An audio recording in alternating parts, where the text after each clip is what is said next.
Hello दोस्तों, स्वागत है आप सबका एक और नई वीडियो में। आज हमारी फिफ्थ वीडियो है और फिफ्थ वीडियो में आज जो है हम देखने वाले हैं कि आप किस तरह से अपने ट्रेडिंग में अपने इमोशन को कंट्रोल कर सकते हैं। तो चलिए आज का हमारा वीडियो शुरू करते हैं और देखते हैं आज के हमारे टॉपिक में क्या कुछ है। तो आज के वीडियो में आपको बताना चाहूँगा कि जिस तरह से आप ट्रेडिंग करते हैं और ट्रेडिंग में जो इमोशन का रोल होता है, क्योंकि ट्रेडिंग में आप देखेंगे कि 50% से ज़्यादा रोल जो है साइकोलॉजी का होता है। इसमें 20% के आसपास ही रोल जो है अपनी किसी भी स्ट्रेटजी का रहता है। बाकी सारा रोल जो है आपके माइंडसेट का रहता है कि आप किस तरह से सोचते हैं, किस तरह के से चीज़ों को लेते हैं, किस तरह से चीज़ों को समझते हैं, तो और किस तरह से उन चीज़ों पर एक्शन भी करते हैं। तो ये चीज़ें ट्रेडिंग में एक स्ट्रेटजी से ज़्यादा मायने करती है कि आप उस स्ट्रेटजी पर वर्क किस तरह से करते हैं। तो ट्रेडिंग में आपको जो है अपने इमोशन को कंट्रोल करना होता है, क्योंकि आपको ग्रीड फियर जो है कंटिन्यू ट्रेडिंग में आपके सामने आते हैं। और आप कोई सा भी सौदा करें, चाहे आप खरीदने का सौदा करें, बेचने का सौदा करें, और ट्रेडिंग से ही मतलब नहीं है तो आप दुनिया को कोई सा भी सौदा करें, उसमें आप देखेंगे कि आपको ये दो इमोशन ग्रीड और फियर वाले ये दो इमोशन का आपको हमेशा सामना करना पड़ेगा। क्योंकि दुनिया का यदि कोई सा भी सौदा है तो वो ग्रीड के कारण ही हो रहा है। यदि कोई आदमी बेच रहा है तो क्यों बेच रहा है? आपको ये समझना है कि अब वो ये सोच रहा है कि आज जो मुझे इस चीज़ की रेट मिल रहा है ये बाद में नहीं मिलेंगे, इस कारण तो वो आज बेच रहा है ना।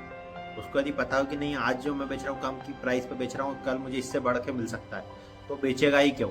और कोई आदमी यदि खरीद रहा है किसी भी चीज़ को तो वो इसलिए खरीद रहा है क्योंकि उसको लग रहा है कि आज जो मुझे इस प्राइस पे मिल रहा है हो सकता है कल ये मुझे और महंगा मिले, इसलिए तो आज खरीद रहा है। तो आप किसी भी सौदे में, आप कार खरीदने जाते हैं या कुछ भी करते हैं या शॉपिंग मॉल में जाते हैं, तो वहाँ क्या किया जाता है? आपका ग्रीड और फियर को जगाया जाता है। किस तरह से जगाया जाता है? आप बहुत अच्छे से मॉल वगैरह घूमने गए होंगे और आपने देखा होगा कि जैसे वहाँ पे लिखा रहता है कि 30% ऑफ, पर उसके नीचे एक छोटी सी लाइन लिखी होती है कि ऑफर 3 दिन के लिए है। तो वहाँ पे क्या करा, आपके जो है डर को, उन्होंने अपने लालच को जो है आपकी जगह दिया, आपकी ग्रीड और फियर को वहाँ पे जगह दिया है।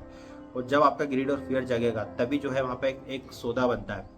तो मार्केट में भी सेम ऐसा ही होता है। आपको लग रहा है कि आज जिस प्राइस पर ट्रेड कर रहा हो सकता हो कि कल यहाँ से बहुत ऊपर चले जाएगा, इसलिए तो आप उस सौदे में एंट्री करते हैं। या फिर आप किसी सौदे को बेच देते हैं। क्यों बेच देते हैं? क्योंकि आपको लगता है कि नहीं, अब ये बहुत बढ़ गया है, अब इससे ज़्यादा नहीं बढ़ेगा, तभी तो आप उसको बेचते हैं ना। तो जब ये दो इमोशन बार बार जो है आपके सामने आएंगे और आपको इन चीज़ों का डेली फेस करना पड़ेगा।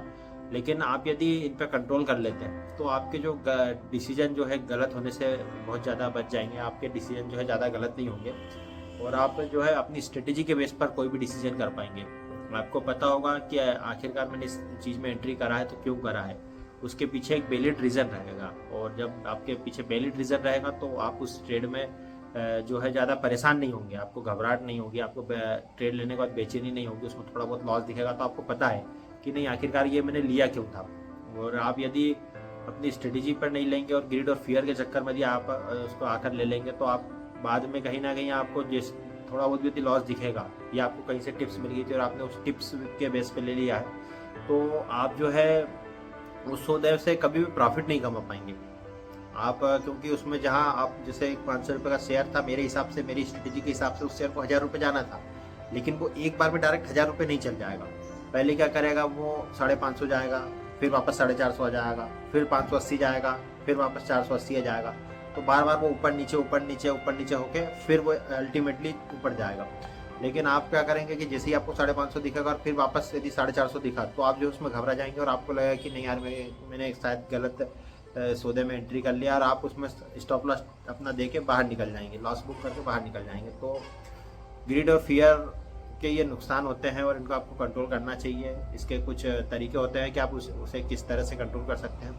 तो जैसे आपको जो है डेली मेडिटेशन करना चाहिए, क्योंकि मेडिटेशन करने से जो है आपका माइंड स्टेबल रहता है, आप जो है गलत सौदे में एंट्री नहीं करते हैं और आपको पता होता है कि आखिर अपने माइंड को किस तरह से कंट्रोल किया जाता है। दूसरा तरीका ये है कि आप डेली एक्सरसाइज करें।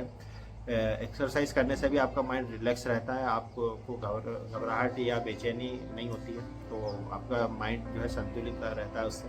तो एक्सरसाइज है, मेडिटेशन है, डेली आपको एक जनरल मेंटेन करना है कि आपने क्यों आखिरकार ट्रेड लिया था। और बुक रीडिंग वगैरह आप ये करें ताकि आपको चीज़ें सीखने को मिलें। तो ये 2-3 तरीके होते हैं जिससे आप अपने माइंड को कंट्रोल कर सकते हैं। और ये कोई एक दिन की प्रोसेस नहीं है कि आपको मैंने बोला और आपको कल जाके यदि रिजल्ट दिखने लगे, ऐसा पॉसिबल नहीं है। आपको इस पे टाइम देना होगा और डेली सीखना होगा ताकि आप जो है अपने इमोशन को थोड़ा कंट्रोल कर पाए। तो बस इतना ही है मेरा कि आप अपने जो भी ट्रेड करें, सौदे करें, उसमें अपने इमोशन को कंट्रोल करके फिर ट्रेड करें। तो चलिए मिलते हैं फिर आज अपनी नेक्स्ट वीडियो में। इस वीडियो में इतना ही। Thank you so much. Bye bye, take care.